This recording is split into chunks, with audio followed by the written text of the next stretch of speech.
ተረጋጋ። የታለ ይኸው እንዴ ሲቆራረጥብ ሁላ ነበር እንደዚህ ቁጭ ብለህ ስንት ደቂቃ ጠበቅን? 5 ደቂቃ ሚውት አድርግ አንተ።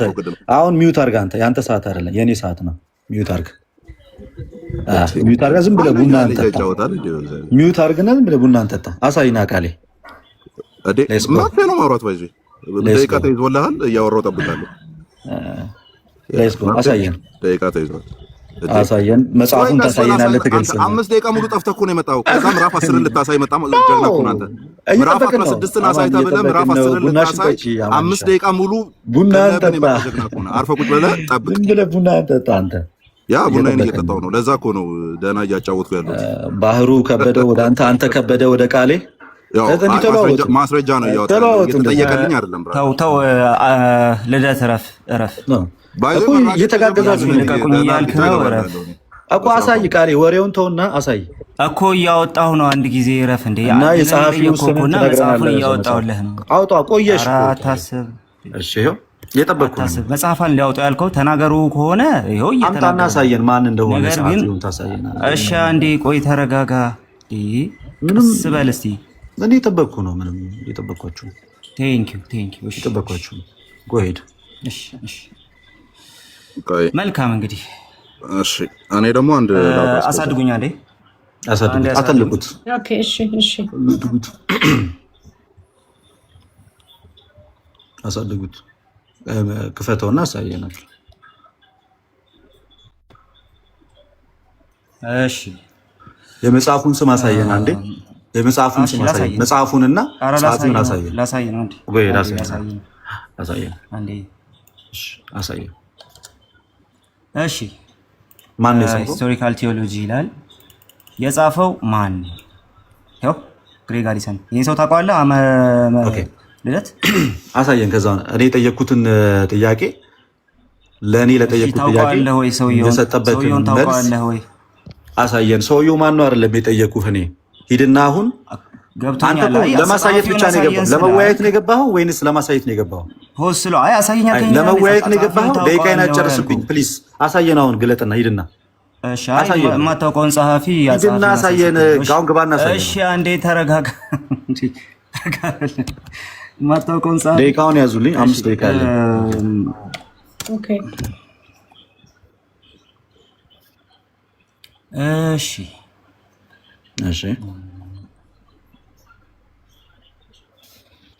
እሺ ሙሉ ኮንቴክስቱን ላንብብልህ መጀመሪያ ነው ሐሳብ። ሙሉ ኮንቴክስት ይሄ ሁሉ ነው የምታነበው? እና የጠየቁት እኮ በእምነት ብቻ ዳግም ይወለዳል የሚል እኮ ነው። ይሄው እኮ እያሳየው እኮ ነው እኮ የታለ እንደዛ ያለበት በእምነት ብቻ ዳግም ይወለዳል እኮ እያሳየው። እሺ ይሄው አንብበው እስኪ 5 ደቂቃ እንዳትነኪው። አንብበው 5 ደቂቃ እንዳትነኪው። ሚውት አርግ። አማን ተመለስ። አማንን ተመለስ በለው አማንን። አማን ተመለስ። አንተ አይደለም ተወያዩ። አትራገጥ። አንተ አይደለም ተወያዩ። አንብበው አማን አንብበው። አንተ ሚውት አርግ ቃሌ። አማን አንብበው። አንተ አንብበው። እኔ አይታየኝም በስርዓቱ። ቃሌ አንብብለት። እሺ አንብብለት። ጎሂድ አንብብ። እሱ ካልታየው አንተ አንብብ። እሺ ዊዛውት ዲስ ቢብሊካል ኮንቴክስት አለ ከላይ። ቢብሊካል ኮንቴክስት አስቀምጠው ማለት ነው። ያስቀመጣቸው ቢብሊካል ኮንቴክስቶች እነዚህ ናቸው። እነዚህን ቢብሊካል ኮንቴክስቶች አስቀመጠ። እነ ገላትያን፣ እነ ሮሜ ምዕራፍ 4 ከ1 እስከ 5 ምናምን አስቀመጠና ጥያቄ ምንድን ነበረ? አማን አንድ ጊዜ ጥያቄ ምንድን ነበር? አማን ምን ነበር የጠየቀው? እሺ ልመልስ። ሰው ዳግም የሚወለደው በእምነት። ጥያቄ ምንድን ነበር? አማን ጥያቄ ምንድን ነበር? ጥያቄ ሰው በዳግም የሚወለደው በምንድን ነው አልክ። ከዛ በእግዚአብሔር ቃል አልኩ። እዴ የጠየቁት ጥያቄ ምንድን ነው? ሰው በእምነቱ ብቻ ዳግም ይወለዳል የሚል ከስኮላራ አሳይ ነው ያልኩት እኮ። እሱ መጨረሻ ላይ መጣው ነው። እኔ እኮ ኦሪጂናል ጥያቄን ነው ያስታውስኩት። ሪፎርም አድርጌ ጠየቁ። ጥያቄን ሪፎርም አድርጌ ጠየቁ። ምን ብዬ ነው የጠየቁት? ሰው በእምነቱ ብቻ ዳግም ይወለዳል ወይ? ወደዚህ ከመምጣታችን በፊት ሰው በእምነቱ ብቻ ዳግም ይወለዳል ወይ የሚለውን ከራስ ቤት እምነት አሳያለሁ። የኔ ጥያቄ እኮ ነው። ተሽከረከርክና ካንተ ጋር እንሽከርከር። ኖ የኔ ጥያቄ ይሄው ላስታውስ። ሰው በእምነቱ ብቻ ዳግም ይወለዳል ወይ ብዬ ነው የጠየቅኩት። አሁን መለስልን ቃል የኔ ጥያቄ እሱ ነው። ምን አልኩ? ጥያቄ ነው። 3 ነው ሞዲፋይ ያረከው። አዳምጥ። 3 ነው ሞዲፋይ። በእኔ ጥያቄ ትከራከራለህ እንዴ? ምን ሆነ ነው አንተ? ያማል እንዴ? ህዝቡ እየሰማ መብቴ እኮ ነው። ምንም ጥያቄ መጠየቅ እኮ ጥያቄ መጠየቅ መብቴ ነው። ምንም አይነት ጥያቄ መጠየቅ የጠየቀው ሰው በእምነቱ ብቻ ዳግም ይወለዳል የሚል አሳየኝ ያላል። ሶስተኛ ነው እሱ። ሶስተኛ ይሄንን ትመልሳለህ ወይስ አትመልስም? ሶስተኛ ነው።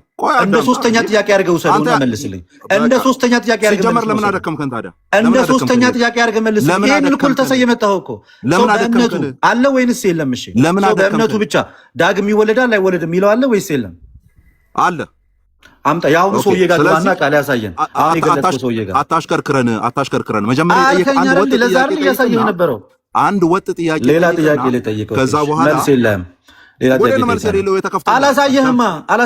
ሰው በእምነቱ ብቻ ዳግም ይወለዳል። ጸጥ ካላልክ ቤቱ ጋር እናሰማ። አንተ እኮ ጥያቄ ድገምልኝ ስልህ እኮ የጠየኩትን ጥያቄ የነገርከኝ አይደለም እኮ ሰውዬ።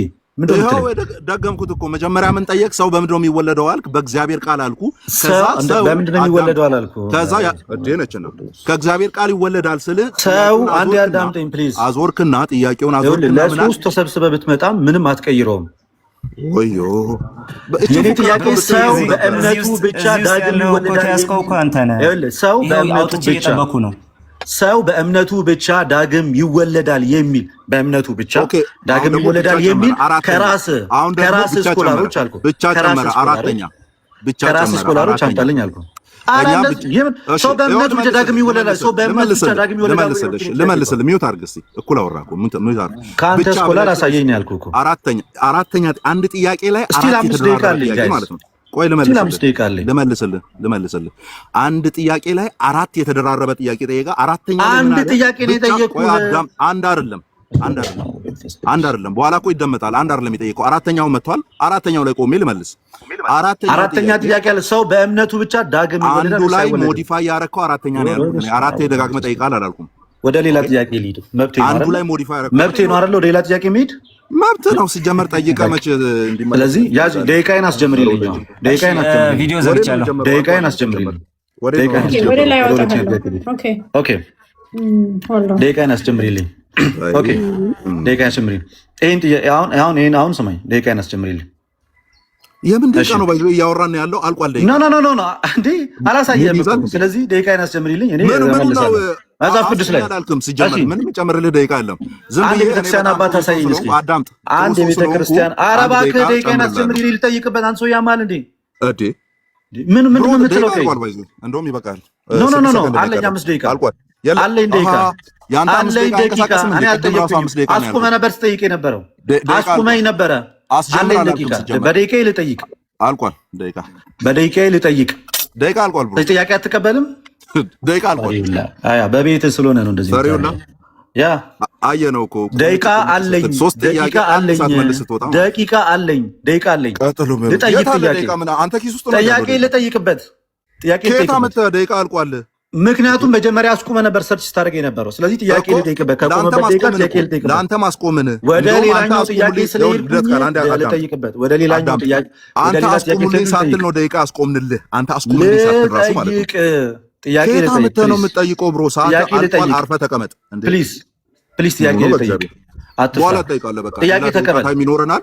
ጥያቄ ተቀበል። ውይይት ላይ ተወያይተህ ጥያቄ ልጠይቅ ካልክ ጥያቄ ልጠይቅ። ጥያቄ ልጠይቅበት ፕሊዝ። አትጠይቅም። ደቂቃ አልቋል። ጥያቄ አለኝ። ሰዓት አለኝ። የኔን ሰዓት ወስደሃል። የኔ ሰዓት ነው። ይሄ የኔ ሰዓት ነው። የኔ ሰዓት ነው። የኔ ሰዓት ነው። ጥያቄ ልጠይቅ። በቃ ጥያቄ ልጠይቅ። የትም አይሄድም። አንድ ደቂቃ እሺ፣ አንድ ደቂቃ ልጨምር። አንድ ደቂቃ አይደለም ያለኝ፣ 4 ደቂቃ ነው። አልቋል። ደቂቃ 4 ደቂቃ ነው ያለኝ። አልቋል። 4 ደቂቃ ነው ያለኝ። ፕሊዝ የለም። በስነ ስርዓት እናንተ ጠይቃችሁኛል፣ እኔም ልጠይቅ በስነ ስርዓት። ደቂቃ ጨምርልኝ አላልኩም እኔ። 1 ደቂቃ ስጠኝ፣ 2 ደቂቃ ስጠኝ፣ 4 ደቂቃ ስጠኝ አላልኩም። በተሰጠኝ ደቂቃ ለውይይቱ በተሰጠኝ ደቂቃ እያየን ካውንት ዳውን አልቋል። አልቋል። እሱንማ እኮ ቀደም ሲጀመር እኮ ማስቆም አትችልም እኮ። እሱን መጽሐፍ በመጣው ሰዓት ላይ እኮ 5 ደቂቃ ከ55 ላይ ቆሟል ብለኸኝ ጠበቅኩ። ከዛ መጣህና ከዛ በኋላ አመጣህ። ስታመጣ ጥያቄ ላይ የኔ ጠየቅኩ። አዳምጠኛ መልስ ብለህ ያመጣኸውን ልታነበው ስትል ምንድን የጠየቅኩ አልኩኝ።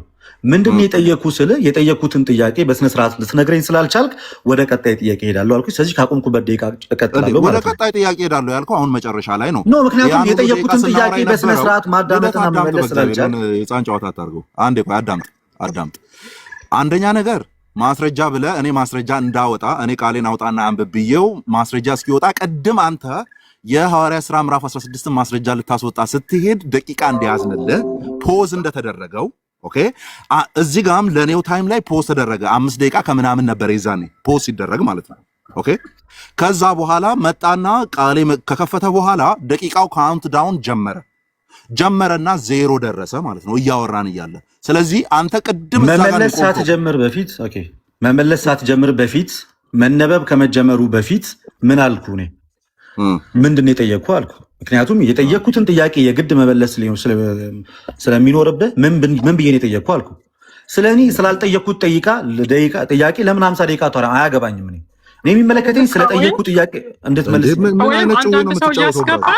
አንዴ እኔ ዝም ብዬ ነው ሳዳምጥ የነበረው ፕሊዝ እኔ ዝም ብዬ ነው ሳዳምጥ የነበረው ስታወራ አሁን ጸጥ ብዬ ነው ያዳምጥኩ እኔ ስለጠየቅኩት ጥያቄ ነው መመለስ ያለበት ደቂቃው የሚሰራው እኔ የጠየቅኩትን ጥያቄ መመለስ ስትችል ነው እንጂ እኔ ስላልጠየቅኩት ጥያቄ 24 ሰዓት ብታወራ ያ ቤትህን ከፍተህ እንደማውራት ነው የሚታይ እንጂ እንደ ውይይት አይደለም እኔ የጠየቅኩት ጥያቄ ጠየቅኩ እሱን አይደለም የጠየቅከኝ አልከኝ ደጋግመህ በቃ እሺ እሱን ካልሆነ ሌላ ጥያቄ ልጠይቅ በሰዓቴ አልኩ በቀረው ሰዓቴ ምክንያቱም ደቂቃ ሲፈለግ በነበረበት ሰዓት ላይ የፈለግኩትን ጥያቄ ጠየቀኝ ስላልሆነ በቃ ይሄን ተወውና በቀረችኝ ደቂቃ ሌላ ጥያቄ ልጠይቅ አልኩኝ አልፈልግም አልክ እና ልክ ነው ያደረክ ያለው ነገር በዛ ታይም ደቂቃ ኦሬዲ አልቋል እኮ ይለት ለምንድን ነው የሚያልቀው አልጀመረም እኮ በትክክለኛ መቼ ጀምሮ ነው የሚያልቀው እና ያን ሁሉ ሰዓት ስናወራ የነበረው ምንድነው በቀብድ ነው እንዴ ስናወራ የነበረው ባለመግባባት ነው እያወራን የነበረው እንጂ ደቂቃው ተከፍቷል እኮ እያወራን የነበረው እኮ ኢቭን የጠየቁት ጥያቄ እኮ በስነ ስርዓት አድሬስ ሳታደርግ እኮ ነው እያወራን የነበረው ጊዜያችንም ስለሚሄድ ምን እናድርግ መሰላችሁ አንድ ሰው እያስገባን ወንጌል አማኝ ሆነ ልደትን ይጠይቃል እሺ እትስ ኦኬ አይ ኖ ደግሞ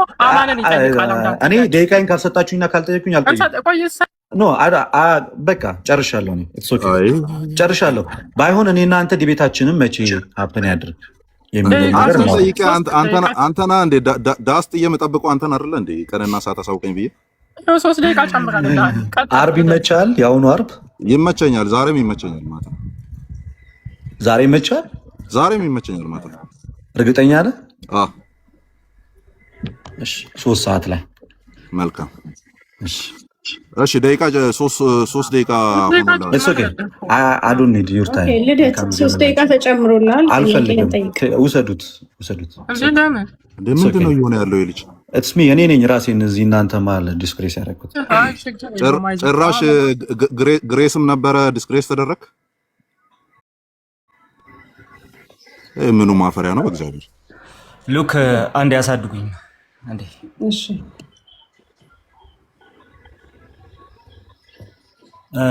ወጥቶ ሲጠብቀው እየዘለለ የነበረው ልክ መረጃ ሲወጣ እየዘለለ የነበረው እነዚህን ክፍሎች ነው። የመጀመሪያው ከቤተ ክርስቲያን አባት ነው የጠየቀው። ይኸው ከቤተ ክርስቲያን አባት አውጥተን እየጠበቅ ነው ያለው። ቀጥታ ከቤተ ክርስቲያን አባት አውጥተን እየጠበቅ ነው ያለው። እንደዚህ የሚል ማለት ነው። ኤንሶዊ ያው በግሪኩም ከፈለገ ያው ከሄሚሱ እንዲያ ቴሌማቶስ እንግሊዝኛ ነው ቶቲኝ and so we having been called ቀለሜንጦስ ዘሩ ማለት ነው having been called through his will in Christ Jesus aren't justified through ourselves or through our wisdom or understanding piety of works which we did in holiness of heart but through faith by which the Almighty God justified all who have existed from the beginning ይሄን የሚለው ቀለሜንጦስ ዘሩ ከራሳችን አይደለም ከመልካም ስራችን አይደለም የጸደቅነው በራሳችን ነው። እሺ ሁለት ማስረጃ ነው የጠየቀው። የመጀመሪያው ይሄ ነው ይምጣል ሲባል አማኒ ከፈሰለኝ የከፈትኩት ማለት ነው። ግን አልፈልግም ብሎ ነው ወደ ሌላ ጥያቄ ሄደው ማስረጃው ሲወጣ ነው። ወደ ሌላ ጥያቄ የሄደው ማስረጃው ሲወጣ ነው እየተረበሸ የነበረው ለምን እንደሆነ እንድታዩት ማለት ነው። ሁለተኛው ደግሞ ይሄው ቁጭ ብሎለታል ሪጀነሬሽን ኮንቨርዥን ኮሊንግ ኢን ዲ ኤርሊ ቸርች ብሎ እንዴት አድርጎ እንደዘገበ አሊሰን ግሬግ አሊሰን ስኮላር አምጣ ተባለ። ይሄው ስኮላር እሺ የቤተ ክርስቲያን አባት አምጣ ተባለ። ይሄው የቤተ ክርስቲያን አባት መጽሐፍ ቅዱስ ይሄው ተዘጋጅቶ እየጠበቀው ሶስቱንም አልፈለጋቸውም። ልክ ሲቀርብ ማስረጃው ሲቀርብ እሱ እንትን እያደረገ ነበር ዲቤት እያደረገ። ይሄ ምን ያሳያል? በጥያቄ ማኒፑሌት ለማድረግ ተመቶ ነገር ግን እሱን ማድረግ የማይቻልበት ሁኔታ ውስጥ ሲገባ እንዲተረብሾ ይወጣል ማለት ነው። ስለዚህ እኛ ነን እንደውም ዝቅ ብለን የተቀበልነው እንጂ ይሄንን ሰው በምንም መልኩ ራሱን ዲስክሬስ አድርጎ የወጣ ሰው አይደለም። መጀመሪያውኑ ዝቅ ብለን የተቀበልነው እኛ ራሳችን። አማኒ መቀጠል ትችላለህ። ያ መቀጠል እንችላለን። በቀድሞ እንትን እንደነ ልደት ያላችሁ መግባት ትችላላችሁ። በእምነት ብቻ የሚለውን ሐሳብ ይዘን መቀጠል እንችላለን ነው። ሶ እቺ መሰቀል እንዴት መፈጥፈጥ እንደምታመጣ ዛሬ 3 ሰዓት ተኩል ላይ ግቡና ታያላችሁ። ራሴን አዋርጄ መጥቼ እዚህ ሲጀመር ዲስግሬስ ያረኩት ዲስግሬስ ምን እንደሆነ ዛሬ በድቤቱ እናያለን። እንደዚህ አይነት በቃ አይታወቁም እነ ሳርቾ ምናምን እንደዚህ ኦፊሻል የሆነ ፕሮግራም ያዘጋጁ ሰዎች አይደሉም። ወንድማችን ባህሩም ሂዝ ናት ዲቤተር እንደዚህ አይነት ነገሮችም ይመልሰው አይደለም። ከዛ እንደዚህ አይነት በቃ ሚዲያ ላይ ያሉ ሰዎች አንዳንድ ሰዎችን ሄዶ ጠቅጠቅ አድርጎ ምናምን ፖለቲካ ለመስራት እየሮጡ ይመጣሉ ማለት ነው። ይኸው መጣን ጥያቄ ጠየቅን። የሚያሳፍር እኮ ነው። በኢየሱስ አንድ እንድታነሳለት የምፈልገው በእምነት ብቻ እንደሚጸደቅ ተናግሮ ነው የሄደው። ግን የኦርቶዶክስ ቤተ እምነት ሲነርጂ የምትለው ነገር አለ አይደለ? ቀላቅሎ የሰው መልካም ስራ ከጸጋ ጋር ተቀላቅሎ የሚሉት ነገር አለ። እሱን አልተናገረም። ቅድም ሰው በእምነት ብቻ ይጸድቃል፣ ጸድቄያለሁ፣ ታጥቤያለሁ፣ ተቀድሻለሁ ብሎ ነው ተናግሮ ሄደው እና እዚህ ጋር ባህርሽም አልሞገተውም። እኔ ትንሽ እንትን ያለኝ ሰዓቱ አለቀበት እና ትንሽ እሱም ላይ ብትነካካው ጥሩ ነው። ሲነርጂ የሚባለው እነሱ የሚቀበሉት ነገር ስለሆነ እሱን አልቀበልም ብሎ ነው ሄደው። ቀደም እሱ ላይ ብትወያዩ ደስ ይለኛል። የለም ከማን ጋር ነው የምንወያየው? ኤኒዌይስ በኋላ ላይ ያው እንግዲህ ሲያነሳው በኋላ ላይ ሌላ ነው ርዕሱ። ሶለስ ክርስቶስ ይባላል። እዛ ላይ ነው ርዕሱ ሌላ ነው። ሶ ኤኒዌይስ እንደዚህ እየዞሩ ከዚህ በኋላ እኛም እንገባለን፣ ችግር የለውም። በተለይ የማይታወቁ እንደዚህ ኮመን ዲስከሽን የማይደረግባቸው ቦታዎች ላይ እየገቡ አሁን ከባህሩ ጋር ሲደረግ የነበረው አይነት ውይይት ኢዝ ናት በቃ እኛ ፖለቲክሱን ስለምናውቀው እየሮጥን መጣን ነው። ከዛ ጥያቄ ተጠየቀ። በቤተሰብ እምነት ይዳናል አለ። ይኸው ሪቪው እያደረግን ነው።